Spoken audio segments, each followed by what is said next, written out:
Muy buenas tardes, estimados radioescuchas. Un gusto estar con ustedes una vez más en este su programa Futuro en Acción. Hoy tenemos como invitado en la primera parte, y nos acompañará en todo a lo largo de la entrevista, al economista Carlos Molina, empresario vinculado con sectores gremiales también, muy conocedor de la realidad empresarial y económica del país. Y en la mitad del programa se conectará Miguel Ángel González, quien dirige hace mucho tiempo acertadamente la Cámara de Comercio de Guayaquil, quien la preside, y será un gusto con él evaluar en estos momentos críticos del país. Y Carlos, gracias por estar con nosotros. Y hablando de momentos críticos, la situación del Ecuador entre ayer y hoy ha cambiado drásticamente, porque hemos venido en una escalada de inseguridad, de violencia, que afecta no solamente las vidas humanas, sino que también afecta el manejo económico en sí del país, la perspectiva económica del país. Pero los hechos de ayer dan un giro, porque estamos hablando ya de un acto claramente terrorista, buscando hacer, como decía el gobernador de Guayas, el máximo daño posible a la hora de alto tráfico en una zona de las más transitadas y comerciales de Guayaquil, para dinamitar o hacer explotar pues esta carga en un vehículo. Aparentemente había una segunda carga que gracias a Dios no explotó, y las cosas ya cambian radicalmente en el país. ¿Cuál es tu visión de esto, Carlos? Bueno, gracias Giovanni por la invitación a este programa que fue fundado también por doña Joyce de Ginata, que te demuestra que una persona puede hacer la diferencia en tiempos difíciles. Yo creo que hoy vivimos tiempos difíciles, tiempos complicados que nos afectan a todos, en los cuales toda la gente buena que es más en este país debe de sumarse para combatir. La violencia no nos representa. Lo que ha sucedido ayer es un hecho violento, es un hecho atroz, es un hecho que ha costado la vida de una persona y pudo haber costado la vida de muchas más, porque fue hecho con toda la mala intención, como decía el gobernador, ¿no? Porque fue hecho en una hora pico, en una avenida muy transitada. Ahora bien, esto nos deja un serio problema, que es no normalizar esta situación. Yo creo firmemente que no podemos normalizar y debemos combatir. Y en este punto no nos podemos acostumbrar a esto. No nos podemos acostumbrar a esto, y debemos dar todo el apoyo a la Policía Nacional, debemos dar todo el apoyo al Ejército, debemos dar todo el apoyo al gobierno, porque esto no es tolerable y ellos son los que están llamados a esto. Y también nosotros como sociedad civil juntarnos para evitar que esto suceda, ¿no? Yo te hago una pregunta, porque el Ecuador ha pasado por muchas etapas. Y tenemos pues hoy en día una constitución que está vigente y que la queremos cambiar, o algunos de nosotros pensamos que o regresamos a la anterior o hacemos un cambio profundo nuevamente con respecto a la constitución. Pero lo cierto es que a nosotros nos han metido el cuento de que el sistema estatal, con sus 400 y pico artículos en la constitución, con una serie de cuerpos de ley, puede asegurarnos la vida perfecta, pero nada más allá alejado de esto. Ahora se quiere buscar una nueva constitución, pero cuidado, vamos a caer en el mismo problema, creyendo que tener un documento bonito con muchas páginas y muchos más artículos, las cosas en el Ecuador van a cambiar. Creo que el problema de fondo no se entiende, y es que el modelo del Ecuador debe ser un modelo muy distinto. ¿Tú en qué camino crees que debemos caminar, Carlos? Yo creo que debemos cambiar primero como sociedad la mentalidad. Y ahí nuevamente, yo creo que hay una oportunidad, porque hay un vacío de liderazgo político que debe ser ocupado por gente que tenga otra mentalidad, como tú bien dices, porque el país no puede seguir en lo que ha venido siguiendo. Ahora bien, hay que entender cuál es el camino del país, o qué es lo que ha venido sucediendo en el país. Lo que ha venido sucediendo en el país es que tenemos un Estado empresario, un Estado de planificación central y control, un Estado que evita o que expulsa la actividad privada en gran parte de las actividades. Entonces, o solo permite la que quiere permitir. O solo permite la que quiere permitir, dando privilegios a ciertos grupos específicos que han vinculados, o como lo quieras ver, ¿no? Ahí lo importante es que la sociedad civil, este cambio de mentalidad en que entienda que esto ya no se discute, ¿no? Hay que permitir la apertura de los mercados, en todos los mercados, en absolutamente todos. Podemos ir al eléctrico, que es el que más nos afecta, ¿no? Uno dice, oye, ¿por qué en nuestros países vecinos como Colombia y Perú, que han tenido problemas serios, igual que los nuestros en temas de escasez de lluvias, porque ellos no tienen estos apagones como los que tenemos nosotros? Sencillo, porque ellos tienen un marco legal que permite la apertura de los mercados y permite la actividad de privados en estos mercados. Lo mismo se puede aplicar a cualquier otro mercado. En combustibles. O sea, ¿por qué? Yo escuchaba a un ministro que lo entrevistaban en Ecuavisa el otro día y hablaban del tema combustibles. Y él decía, perdón, pero en Perú ya el Estado no se preocupa de la distribución de combustibles a nivel general. Solo nos preocupamos como Petroperú para llegar a lugares que por su naturaleza no pueden llegar las empresas privadas, lugares muy alejados, recónditos, pero el negocio generalizado de almacenamiento, distribución, importación, lo que sea de combustible, lo maneja el sector privado. Y no tiene que el Estado preocuparse si vienen las naftas, si vienen las gasolinas, todo lo maneja el sector privado en libre competencia. Eso en el Ecuador no se ha querido entender. Retomando tu pregunta inicial sobre la nueva constitución, yo creo que es necesaria una nueva constitución. Yo creo que es necesaria porque hay que tener una nueva constitución precisamente que sea la base de lo que estamos hablando, de la apertura de los mercados. Una constitución que garantice los derechos básicos, vida, propiedad, libertad, y que te permita a la actividad privada tener garantías, ¿no? Yo creo que la otra segunda gran reforma que necesita el Ecuador es un cambio en el sistema judicial, porque mucha gente dice que estamos en un Ecuador Estado de Derecho. Yo creo que no vivimos en un Estado de Derecho, por ejemplo. ¿Por qué no vivimos en un Estado de Derecho? Porque el sistema de justicia es un sistema por todos conocidos de que no es eficiente, ¿no? Es un sistema sesgado, es un sistema donde realmente no te garantiza a los individuos la vivir en armonía con un juez imparcial, ¿no? No existe un juez imparcial. Y eso es uno de los grandes cambios que se pueden iniciar a través de una nueva constitución. De ahí la importancia de que la sociedad se involucre, ¿no? Uno de los grandes problemas en los últimos años es que la sociedad civil ha retrocedido y ha permitido que la política solo sea el actor principal. Pero además nos han engañado en el Ecuador. Porque tú hablas de participación, tú hablas de que nos involucremos. Crearon una mamarrachada llamada el Consejo de Participación Ciudadana. ¿Qué más distante que la participación a través de un ente centralizado? Contra la participación no debe venir de esa instancia. Sí, pero ellos no nos representan nuevamente. Entonces, mientras más participación de la sociedad civil, mejor.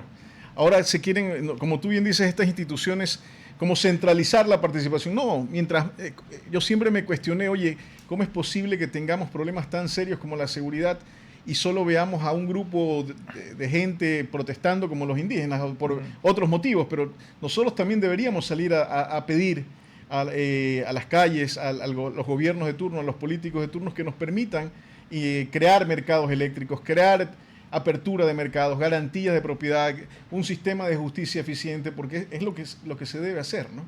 Y hay un vacío. Yo veo un vacío que puede ser ocupado por la gente que esté dispuesta a involucrarse para poder tener estas ideas, promover estas ideas, ¿no? Sí, mira que cuando estuvo el alcalde Nebot, que hizo una gran obra como alcalde, y aprovecho para mandarle un mensaje solidario por la reciente muerte de su señora madre, que en paz descanse. Él estaba pues recién posicionado Correa y quisieron hacer unos proyectos para poder hacer una alianza público-privada para que también el sector de la seguridad privada pueda trabajar de la mano ampliamente con la policía. Correa pues en su visión centralista pues lo veía como un sacrilegio y no se dio. Y la historia pues adelanta la historia y aquí lo que hemos venido de esa época para acá es empeorando. Tú eres un defensor de la libertad. Yo suscribo la mayoría de tus pensamientos y sin irme a la exageración de lo que sucede en Estados Unidos, no estoy de acuerdo con lo que pasó en la época de Correa, donde limitaron severamente el porte de armas. Antes igual hacías un trámite que no era un trámite pues imposible y podías tener un permiso de porte de armas, que es un legítimo derecho a defenderte si tú tienes una hacienda, si tú tienes un local, si tienes lo que sea, una camaronera, poder una manera de poderte defender. Eso lo cortaron y entiendo que han habido varias modificaciones, pero entiendo que está mucho más difícil lo que fue en su momento, por no decir casi imposible, y lo que sucede en la calle, ¿qué es? Las bandas tienen las armas de más alto calibre, modernas, importadas, de las mejores marcas internacionales, y localmente las personas no se pueden defender ni con un palo. Entonces, ¿de qué estamos hablando? Nuevamente, eso es efectivamente, la gente tiene que tener el derecho a la autodefensa, ¿no? Hoy solo los delincuentes tienen armas y tienen vía libre para violentarte como persona y a tu propiedad. Nuevamente, esto es la sociedad. No tiene que ser un grupo aislado, sino que la sociedad solicitar o exigir a los políticos de turno, los que hacen la política pública, que te permitan. Claro, la violencia va mucho más allá de esto, ¿no? La solución a los problemas de seguridad va mucho más allá de esto. Pero sin lugar a dudas es un punto en el cual el ciudadano, el empresario o cualquier persona tiene derecho a autodefenderse. Imaginémonos el caso cuando viene un delincuente que quiere entrar a tu propiedad, a tu casa, puede violentar a tu familia, a tu esposa, a tus hijos, y tú no tienes cómo defenderte porque el propio Estado te impide. El Estado debería, en teoría, ayudarte a cuidarte, ¿no? Ese es su principal rol, ¿no? Pero si ese servicio que debe brindar el Estado lo sobrepasa, pues debe permitir a la sociedad civil que tenga cómo defenderse, ¿no? Es un derecho fundamental, es un derecho natural, es un derecho básico que tiene que tener cualquier persona, ¿no? Siguiendo con las ideas sobre un modelo distinto, yo veía el otro día, esta semana, una publicación de Alberto Costa Burneo que analizaba el hecho de que en las conversaciones con los Estados Unidos con respecto a posibles acuerdos comerciales, los americanos decían, bueno, pero es que aparte de los temas de tarifas o de aranceles, ustedes como Ecuador tienen esta larga lista de barreras al comercio que son barreras no arancelarias. Y hay una lista vinculadas con marcas, con calidad, con temas de normas técnicas, con temas de restricciones a la inversión, con lo que estamos hablando contigo sobre el tema de la inversión, la posibilidad de invertir en lo eléctrico o en lo petrolero. Era una lista de toda una página. Con lo cual, eso que algunos izquierdosos del socialismo del siglo XXI repiten de que hemos venido de una larga noche neoliberal es mentira. El Ecuador nunca ha sido neoliberal. En ningún sentido, siempre ha sido centralista, estatista, centralizador, controlador, nada que ver. Nunca ha habido aquí un modelo neoliberal aplicado. O sea, el que quiera repetirlo es falso. Entonces, esas cosas que están mencionadas allí y que significarían mayor apertura del Ecuador en general, no se han dado. Y no se siguen dando, ¿no? Porque precisamente hoy ves que gran parte del comercio tiene muchas trabas, no necesariamente arancelarias, sino trabas burocráticas, ¿no? Hace poco estábamos con unos amigos y me contaban todas las peripecias que deben de pasar para importar X o Y producto, en el cual hasta tienes que decirle cuál es tu margen, a quién le vendes, quiénes son tus clientes, quiénes son tus proveedores, todo un listado de cosas que tienes que proveer para que te asignen una suerte de permiso, ¿no? Entonces, ¿pero con qué sentido? Esa es una información ya interna tuya. Debería ser una información estratégica de las empresas que tienen que compartirla con un ente de control, ¿no? De control para qué. Y además no tienes garantía que no lo compartan, porque aunque es prohibido, tú no sabes si lo están dando a sus amigos. Nuevamente, la sociedad civil tiene que agruparse y protestar. Yo creo que lo que más debemos hacer como ecuatorianos es reclamar con el sentido común. Es lo que está pasando, por ejemplo, ahora que un grupo minoritario de personas, los indígenas, están protestando por una medida que hace mucho sentido. Puedes estar a favor o en contra, pero tienes que ser racional en tu argumentación. Pero ahí es donde yo veo que yo no entiendo el sector indígena, ¿no? Porque hay líderes indígenas que yo puedo respetar y evidentemente hay líderes indígenas que son totalmente destructivos y que están más ligados con el terrorismo y con las mafias que con otra cosa.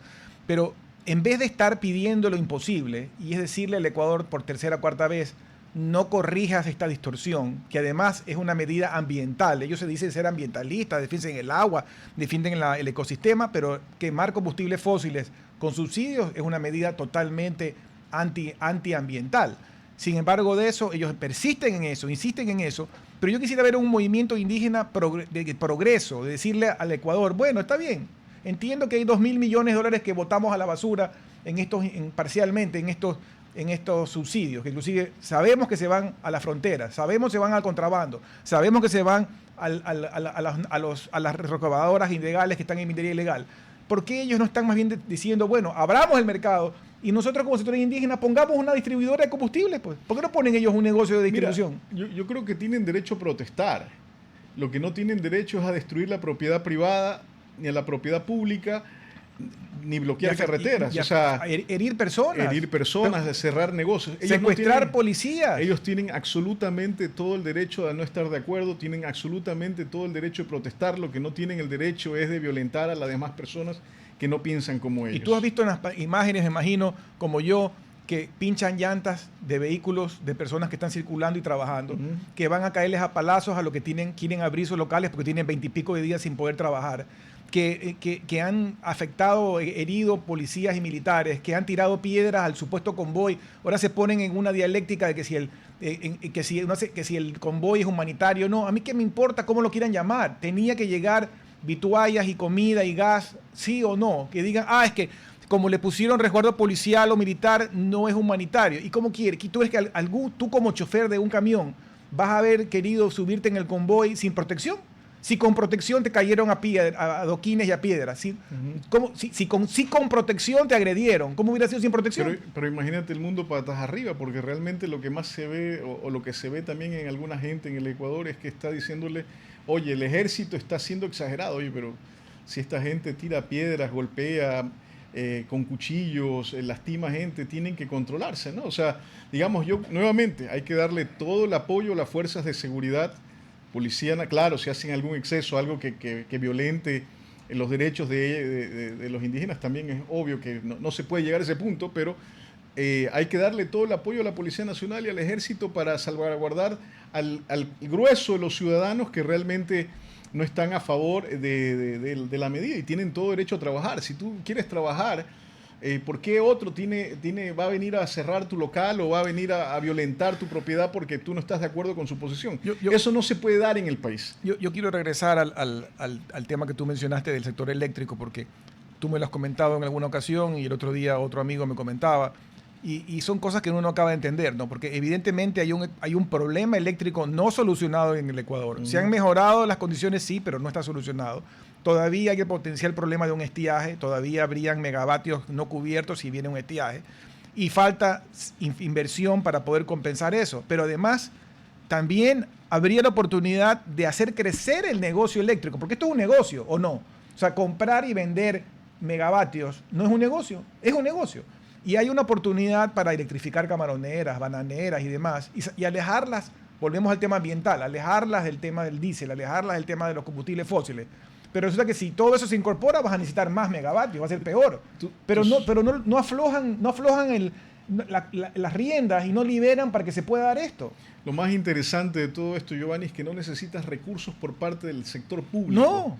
Porque cuando un negocio es negocio, siempre que va a haber demanda, va a haber una oferta atada al lado.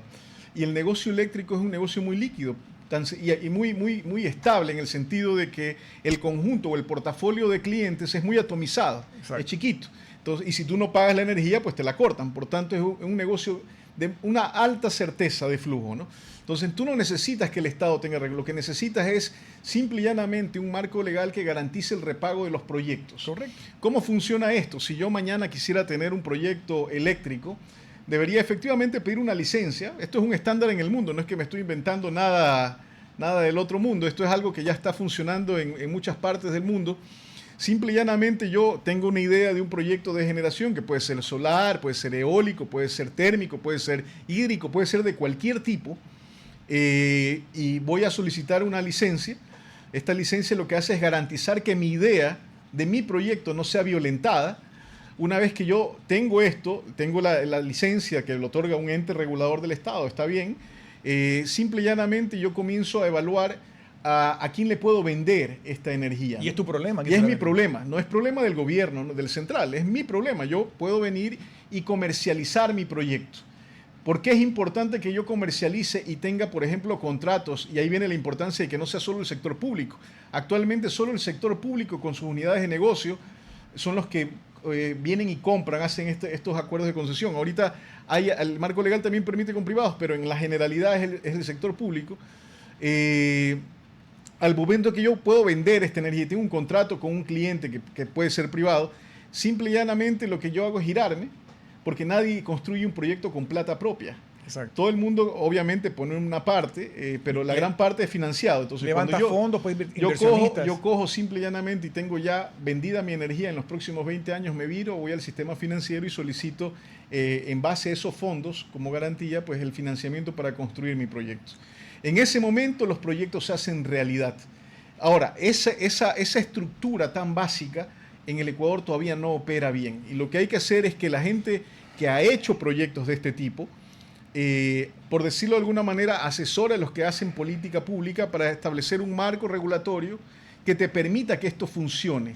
Muy engrasado, ¿no? Pero además yo veo que las fuerzas que en este país existen para evitar que esto cambie, que las cosas cambien, si algo tan evidente como el subsidio perverso de los combustibles, hemos pasado décadas hablando de esto y cada vez que se quiere cambiar financian estas marchas y es un escándalo y es una destrucción y tal. Pero muchos otros cambios que tú mencionas no quieren que se den porque hay grupos amarrados los unos con los otros que están detrás del poder no importa quién esté presidente, no importa si el presidente sea de derecha, de centro, de izquierda, empresario, lo que sea, y no dejan que cambien. Y ahí es donde, como tú dices, tenemos como sociedad civil que participar y reclamar, porque yo sí quisiera algún día ver a mi país convertido no en lo que sucede en los países del socialismo del siglo XXI, que están todos empobrecidos y destruidos, sino en un Singapur, en un Suiza, en un Corea, y no Corea del Norte, Corea del Sur, o un Taiwán, es lo que yo quisiera ver.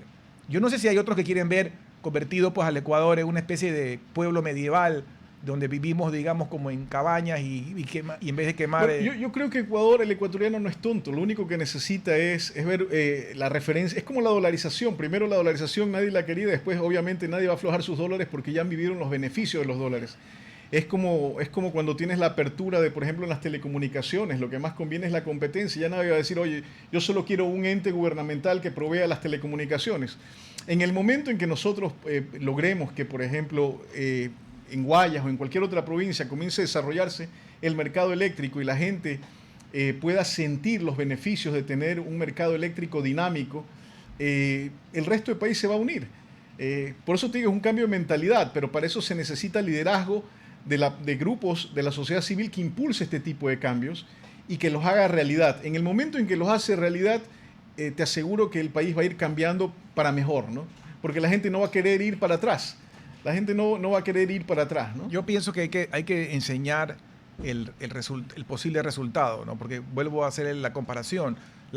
Mucha gente que nos escucha y que nos ve, o lo están pensando o tienen parientes que han migrado para buscar una mejor vida. ¿A dónde han migrado? Que yo sepa, no han migrado a Venezuela, no han migrado a Cuba, no han migrado a Nicaragua. ¿A dónde han migrado? Han migrado a Estados Unidos, a Canadá, a Panamá, a Europa, y eso que Europa ya viene en decadencia, pero es donde han buscado, digamos, una mejor vida. Y es donde ellos están viendo que hay trabajo, que hay progreso, que hay sistemas jurídicos que valen. Mira, yo aún sigo siendo muy optimista sobre Ecuador.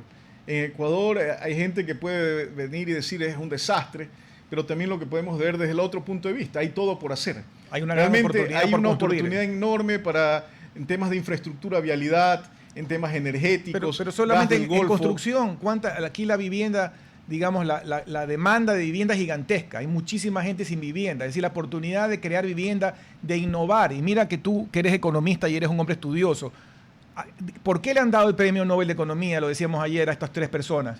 Por innovación. ¿Qué innovación puede darse en un país que está pensando en tirar piedras en la carretera, Carlos? Pero Giovanni, no es el grueso de la población. ¿Cuánto representan los que tiran piedras? 1%, como mucho, ni eso. No, ni eso. Yo no creo que representen ni el 0.01% de la población. Entonces, el problema está en el resto. No podemos permitir que el 0.01% de la población que bota piedras, que destruye la propiedad privada, que amedranta empresarios, que amedranta a la gente, se privilegie al resto. O sea, no es posible, ¿no? Yo no creo que el ecuatoriano, eso sea el reflejo del ecuatoriano. El ecuatoriano es diferente, el ecuatoriano es emprendedor, el ecuatoriano es trabajador y lo que necesitamos es un entorno que nos permita desarrollar nuestras actividades productivas, ¿no? Y yo creo que vamos por buen camino en el cambio de la constitución vigente, ¿no? Porque esta constitución precisamente es un lastre jurídico que debe ser desechado, ¿no? Bueno, vamos a irnos a un corte breve y regresamos en unos minutos para seguir con este interesante diálogo. RTP 965, a la conquista del mundo digital. Presenta sus nuevas instalaciones y tecnología de vanguardia. Renovamos nuestro compromiso de seguir brindando contenido útil y de la más alta calidad. Programas de opinión con referentes de la comunicación. Noticias para contar todo lo que está pasando en todo momento. Una variedad de segmentos con lo que necesitas saber. Y asociaciones internacionales estratégicas. Todo para mantener a nuestra audiencia y seguidores siempre bien informados. Siempre en RTP. Buena compañía. Gracias por regresar con nosotros a su programa Futuro en Acción. No sé si ya está conectado. ¿Está conectado ya? Sí. Estamos con Miguel Ángel González, quien preside la Cámara de Comercio de Guayaquil. Estamos también en el set con Carlos Molina. Bienvenido, Miguel Ángel. Confírmanos, por favor, si estás al aire. Creo que todavía no está al aire. Hasta que se conecte, Carlos, estábamos hablando de todos estos cambios que tienen que darse. Y uno de los temas que se repiten en la historia y que yo no sé, porque no soy abogado, cómo solucionarlo, pero desde que tengo uso de razón, todos hablamos de la reforma jurídica del país. No puede haber desarrollo si no hay un cambio también en la administración de justicia, en la seguridad jurídica, donde tú, como Carlos Molina, si quieres invertir en lo que estábamos hablando, por ejemplo, en un proyecto eléctrico, no vengan a los 15 días otro y te cambien las reglas y te digan, no, ya no va, y salado con los permisos. Sí, efectivamente, uno de los cambios más importantes, como te lo repito, para mí es el sistema de justicia, ¿no? En el cual realmente hoy yo creo que no vivimos en un Estado de Derecho que garantice, ¿no? Y si no vivimos en un Estado de Derecho, también dificulta el desarrollo de negocios, de emprendimientos, que también va atado al tema del trabajo, ¿no? Son una de las grandes reformas que se deben hacer en el país, y hay que impulsarlas, ¿no? Desde la sociedad civil, te reitero, hay un gran espacio que yo creo que debe ser ocupado hay muchas personas muy valiosas, muchas personas con buena voluntad, con muchos talentos en el Ecuador que tienen que involucrarse, ¿no? Tienen que involucrarse en la política. Yo sé que es difícil porque igual la política... Hoy vivimos en un Ecuador en el cual la criminalidad es un actor político, lo cual hace que la gente buena le tenga temor a esto, ¿no? Y justificado. Pero yo creo que es importante que la gente se involucre para poder hacer los cambios fundamentales, ¿no? Porque tú has estado involucrado como estudiante, como profesor y también involucrado en la misma Cámara y en casos como el IEP, que es un instituto con el que tenemos mucha relación y vienen muchos entrevistados jóvenes de allí. Ahí yo veo muchos jóvenes muy valiosos. Sí. Eso me da a mí esperanza. Me da esperanza de gente que quiere estudiar, que quiere aprender y que además ve el progreso del Ecuador en una forma distinta. Pero también por el otro lado, del lado oscuro, tú ves que como no hay alternativa, hay jóvenes que buscan ¿qué? Sí, Las bueno, bandas, el narcotráfico, la minería ilegal. ¿Cómo lo sacamos de ahí? la actividad del Instituto Ecuatoriano de Economía Política, que promueve las ideas de libertad, es realmente muy enriquecedora, porque la actividad que hace el instituto es promover las ideas de libertad a los jóvenes. Y lo que vemos es que hay una aceptación enorme de las ideas de libertad entre los jóvenes del Ecuador, no solo en la costa, sino en todo el país. Es realmente homogéneo, es realmente increíble ver cómo gran parte de los jóvenes receptan estas ideas y ven en gran medida una solución a los problemas del país. Nuestra esperanza es que también estos jóvenes se incorporen a la opinión, que estos jóvenes se incorporen a la acción política, para que comience poco a poco. Esto es un proceso, ¿no? Nada sucede de la noche a la mañana. Esto es un proceso en el cual poco a poco se va construyendo conciencia en la sociedad ecuatoriana de que las ideas de libertad, la libertad económica, la seguridad jurídica, la estabilidad de la moneda como el dólar, va a permitir que crezcamos y nos desarrollemos, ¿no? Mientras más emprendedores, mientras más comerciantes, empresarios, mientras más buenos trabajadores, mientras más buenos sindicalistas que aporten a la productividad del país,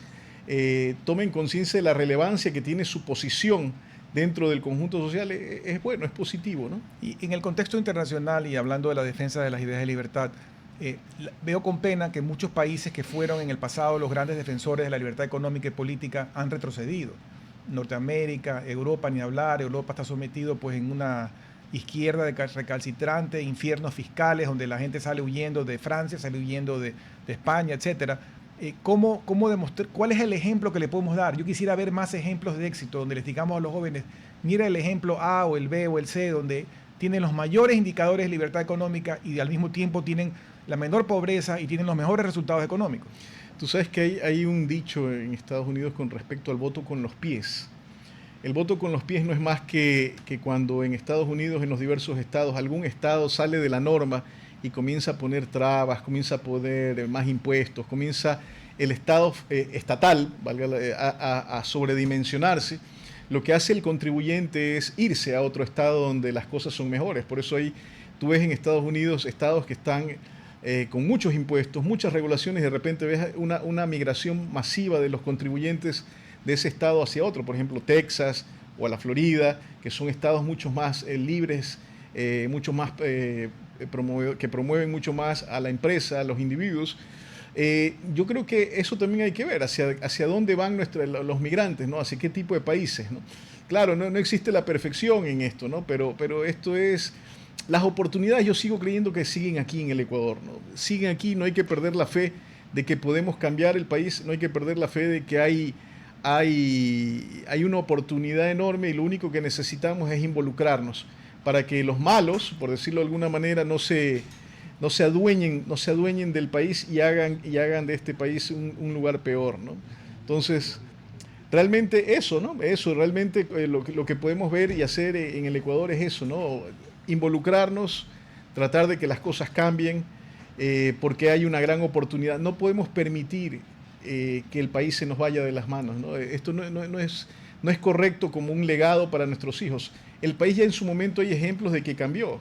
Acuérdense de Guayaquil, ¿no? Guayaquil en un momento dado tenía un problema muy serio de servicios, ¿no? De basura, delincuencia, una administración pública nefasta, y eso fue cambiado por un alcalde. Vino Febres Cordero, lo cambió, lo exacto. mantuvo el alcalde Nebot, lamentablemente Exacto. Después vinieron cosas en contra. Pero se puede cambiar, eso Exacto. te demuestra que se Claro. puede cambiar, puedes ir de algo muy negativo, muy malo, a algo muy positivo. Yo conozco personas, no son muchas personas que tienen esa posibilidad de hacerlo, como lo fue Febres Cordero y de alguna forma Nebot siguió el legado, que pueden coger situaciones, instituciones que están quebradas, destruidas, con la moral baja, y pueden venir a cambiar el curso de la historia y hacer toda una recomposición de todo lo dañado. Yo recuerdo haber ido en la época de los señores Bucarán al municipio y entrar físicamente era un asco. No habían escritorios o todo estaba destruido, los baños eran un asco. Vino Febres Cordero y convirtió eso hasta en la parte física.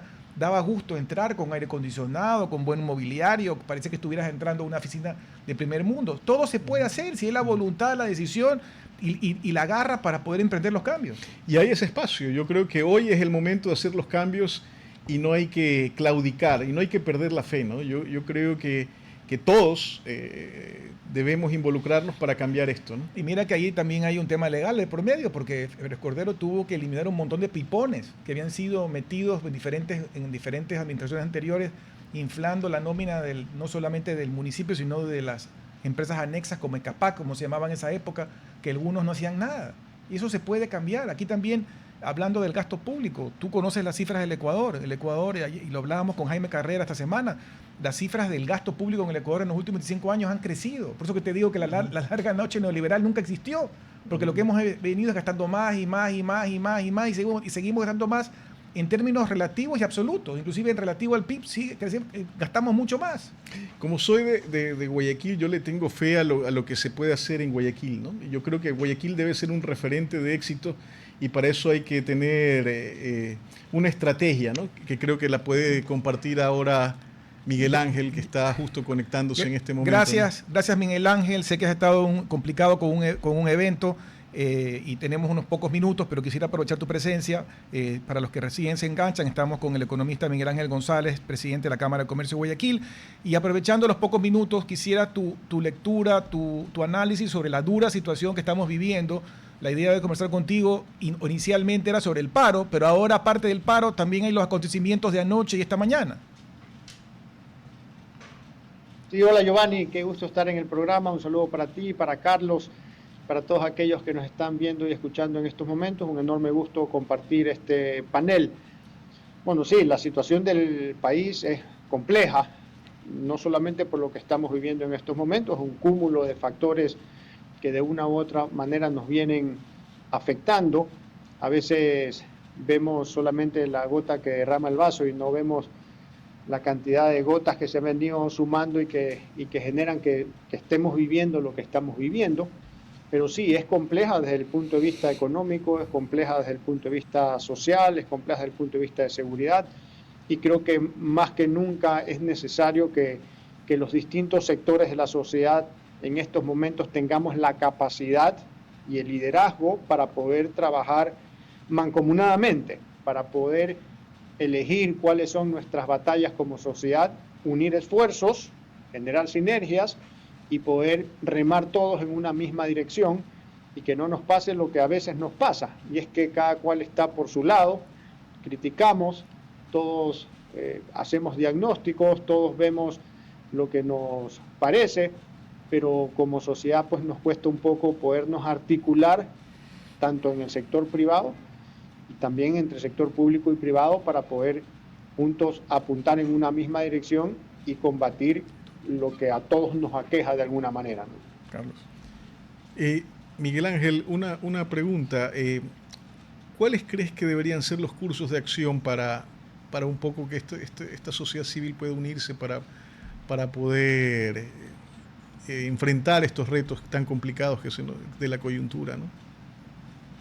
Sí, yo creo que se están dando pasos importantes. Acá en la Cámara, tú conoces algo, Carlos, de esto aquí. En la Cámara hemos venido tratando de generar instancias que permitan generar unidad. Hace poco iniciamos el llamado Think Tank de la CSG, donde se unieron pues más de 100 en distintos grupos, más de 150 empresarios de empresas grandes de la ciudad, y con una metodología ayudado por la IDE Business School, pudimos pues sentarnos durante toda una mañana, 5 o 6 horas, a pensar en qué necesita Guayaquil, en cómo debemos organizarnos, cuál es el rol del sector empresarial, cuál es el rol de la sociedad civil. Y parte de esas conclusiones, digamos de alguna manera, es justamente esta articulación que tiene que haber en la sociedad civil, y estamos buscando maneras de organizarnos como sociedad civil para poder armar plan de mediano y de largo plazo de la ciudad, y que tengamos pues también como sociedad civil una acción mucho más comprometida e involucrada, y que lo que la ciudad viva no dependa solamente de las autoridades, sino que la sociedad civil unificada, comprometida, articulada, pues pueda también presionar a las autoridades para que se encamine en lo que la ciudad quiere en el mediano y largo plazo. A veces los políticos tienen incentivos de muy corto plazo, pero los cambios que se requieren son estructurales, que a veces dan frutos en el mediano y en el largo plazo, pero a nosotros, los ciudadanos, los comerciantes, los empresarios, sí nos interesa que se den esos cambios estructurales, y para eso tenemos que tener una ruta como sociedad civil. Yo creo que el primer paso es empezarnos a unir, y luego que los liderazgos puedan unir a los distintos sectores de la sociedad civil, marcar una hoja de ruta de la ciudad, y luego pues ir caminando y trabajando en esa dirección. En el país hay muchos retos, diríamos, ¿no? Por ejemplo, el tema de inseguridad. Lo hemos venido conversando desde hace mucho tiempo, hemos aprendido de otras ciudades, hemos aprendido de expertos. Mi conclusión hasta ahora es que el problema de inseguridad es un problema multicausal, digamos, multifactorial. No es un solo factor el que genera lo que estamos viviendo en este momento, y que por tanto hay que generar una cantidad masiva de acción en distintos frentes. El tema de seguridad, por ejemplo, hay que trabajar en el tema policial, pero también en el tema judicial, pero también en el tema social, también en el tema laboral, también en el tema moral. Parte de lo que vimos también es la falta de valores, de ética, de moral, pues que también que existe en nuestro país, parte de la corrupción que también existe acá. Entonces hay que trabajar en el tema educacional, por ejemplo, hay que trabajar en distintos factores de manera masiva para poder corregir los problemas que estamos viviendo hoy en nuestros días, porque lo que vivimos hoy, en cierto modo, es consecuencia de lo que se ha hecho y lo que se ha dejado de hacer en años anteriores, ¿no? Como dicen pues algunos de los... sí, perdón. Por ejemplo, Miguel Ángel, el tema que se repite a lo largo de la historia de que hayan grupos minoritarios que secuestran el país, que incendian el país y que quieren evitar que se corrijan distorsiones grandes como el famoso tema de los subsidios de los combustibles, es algo que yo no acabo de entender. Hay una gran comunicación explicándole a la gente el daño que nos ha hecho a lo largo de las décadas este subsidio, por qué no se debe de mantener, cómo se puede compensar a los que menos dinero tienen o a las personas, digamos, de menor capacidad económica. Sin embargo, se insiste en tratar de cautizar el país para evitar que esto se cambie. Sí, mira, el tema de los subsidios, Giovanni, para mí ha pasado de ser una distorsión a casi ser una aberración como sociedad. Porque, a ver, primero, un subsidio debe existir, obviamente, para ayudar a los más vulnerables, a las personas que más lo necesitan, y en un tiempo limitado para que esas personas vulnerables pues, puedan salir adelante. Pero hoy en día ese subsidio a los combustibles, ese subsidio al diésel específicamente, primero no ha estado cumpliendo ese objetivo, porque según los análisis que hacen todos los expertos, quienes más se han estado beneficiando de ese subsidio no han sido las personas más vulnerables, sino las personas más pudientes de nuestra sociedad, de nuestro país. Entonces, ya ahí hay una distorsión que está mal. Si a eso le sumamos que se ha estado alcahueteando el contrabando a los contrabandistas y parte de ese subsidio se ha ido a enriquecer a las personas que hacen las cosas mal, a las personas corruptas, al contrabando en general, ahí ya eso empieza a ser inmoral.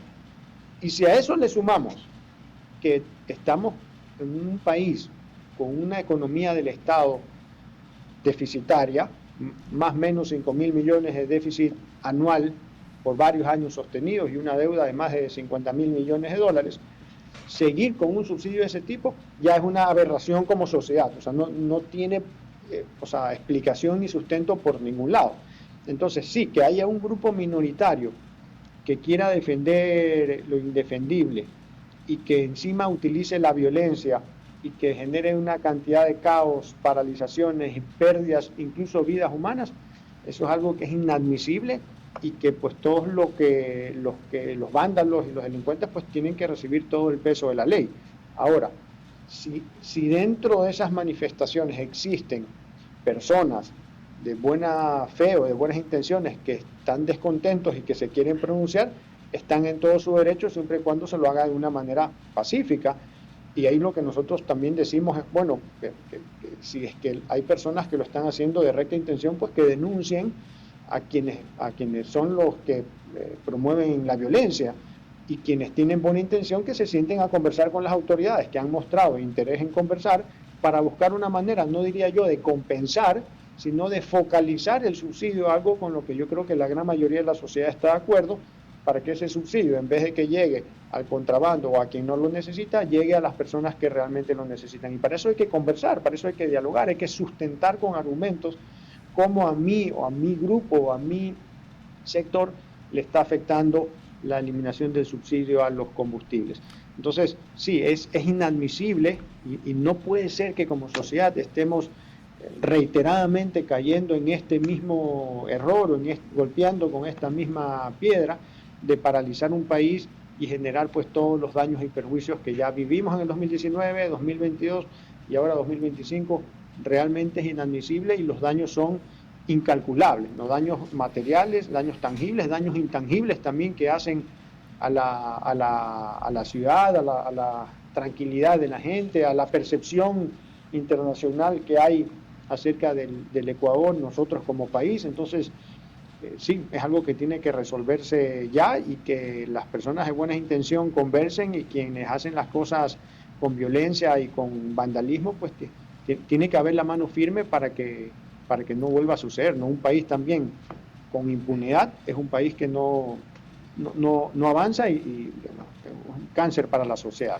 Yo tengo una curiosidad a nivel de números, porque más allá del paro actual y de la situación trágica de anoche con esta explosión en la zona comercial, una de las zonas más importantes de Guayaquil, todo lo que hemos venido viviendo en los últimos años con respecto a la vacuna, la extorsión, el sicariato, ¿qué tanto ha afectado al comercio guayaquileño? ¿Cuánto se ha perdido? ¿Cuántos locales han cerrado? Porque en ciertas zonas de Guayaquil uno ve un montón de lugares ya que dicen se vende, se alquila, y lamentablemente, sobre todo los locales de pie de calle, están cerrados.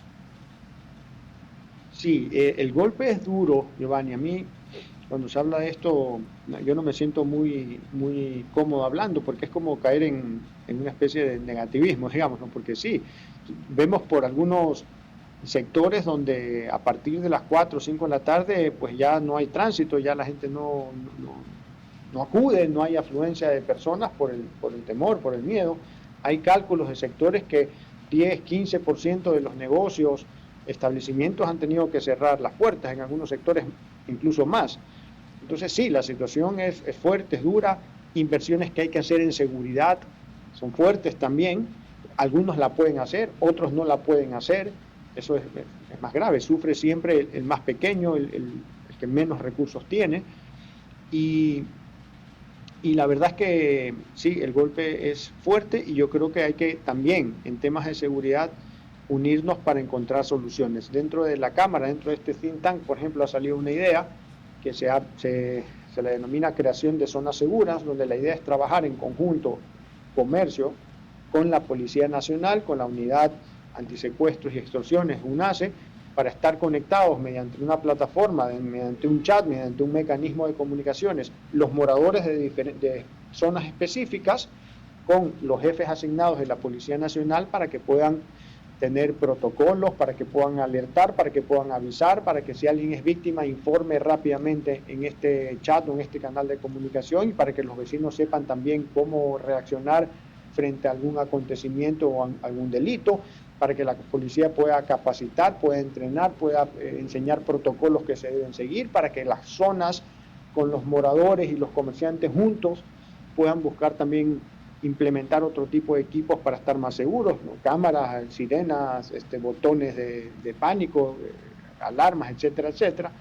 Pero la idea es poder hacer algo también desde la sociedad civil, apoyando a las fuerzas del orden para que podamos recuperar la tranquilidad, la paz, y la gente empiece nuevamente a confiar y pueda ir a ciertos lugares a hacer las compras y el consumo, porque es verdad que hay zonas que están deprimidas, hay zonas que están realmente muertas a cierta hora, y eso no es bueno para nadie, pues obviamente. Entonces tenemos que buscar formas de trabajo conjunto para poder levantar nuevamente estas zonas, levantar la ciudad y poder regresar a la paz que todos anhelamos. Miguel Ángel y Carlos, yo quisiera invitarlos, se nos acabó el tiempo, pero justamente conforme avance este proyecto del Think Tank, nos gustaría que regresen y que podamos hablar con mayor detalle sobre esto, porque creo que dejando una nota positiva por ese lado de esta nueva participación, y tú lo mencionabas, Carlos, en la primera parte, creo que puede estar la solución a todos los problemas que venimos hablando en el Ecuador y que no se solucionan. Gracias, Miguel Ángel,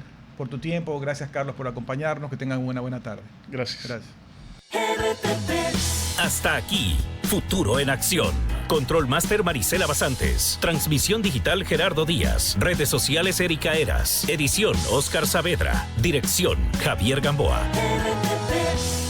Todos los derechos reservados. RTP 2025. Si disfrutó este programa y aportó de manera positiva en su vida, déjenos sus comentarios en Instagram, página web o WhatsApp, así como los aplausos al artista son sus mensajes al equipo de RTP Ecuador. RTP. Buena compañía.